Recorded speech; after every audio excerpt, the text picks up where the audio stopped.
नमस्कार. आपल्या समोर आहेत आपल्या ग्रामविकास मंत्री पंकजाताई मुंडे. ताई, आपलं खबरे आजतक मध्ये रिअल खबरीमध्ये स्वागत आहे. शेतकऱ्यांची कर्जमाफी आहे, आपण कशा प्रकारे त्याच्यावरती आपलं सरकार किती सकारात्मक आहे यावरती? निश्चितच सकारात्मक आहे. नूतन भविष्याती असे निर्णय सरकारने घेतलेले आहेत.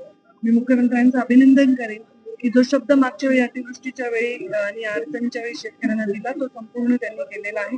यात शेतकऱ्यांना कर्जमाफी त्यांनी दिली. मागे बजेटमध्ये त्यांनी डिक्लेअर केल्याप्रमाणे परिपूर्णता त्याची केलेली आहे.